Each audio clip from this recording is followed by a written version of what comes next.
Sosok Aibda H terseret kasus AKP SW ex Kapolsek tipu tukang bubur 310 juta rupiah palsukan tanda tangan.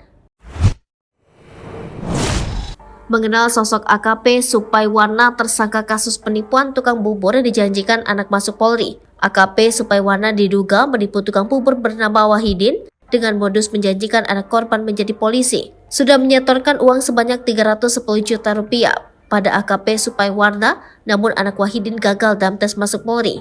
Kini, AKP Supaiwana sudah ditetapkan sebagai tersangka dalam kasus ini. Tak hanya itu, akibat kasus tersebut pula mantan Kapolsek Cirebon ini dicopot dari jabatannya. Lantas, siapakah sosoknya? AKP Supaiwana pernah menduduki sejumlah jabatan di wilayah Cirebon. AKP Supaiwana merupakan lulusan Setukpa Lemdiklat Polri tahun 2012. Ia merintis karir dari pangkat bintara pada tahun 1994 sampai 1995 dengan nama Angkatan Prajurit Karir 1 atau Prakasa. Saat berpangkat Ibda, Supaiwana pernah menjadi Kepala Unit Pengaturan Penjagaan Pengawalan dan Patroli Polres Cirebon Kota.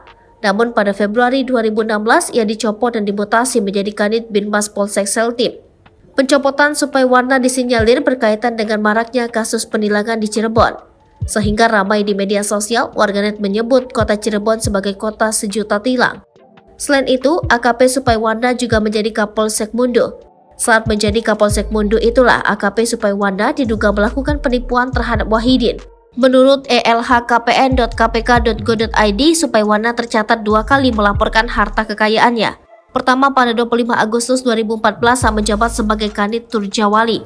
Kala itu jumlah harta kekayaan yang dilaporkan Supaiwana mencapai 304 juta rupiah dengan aset terbesar yaitu tanah.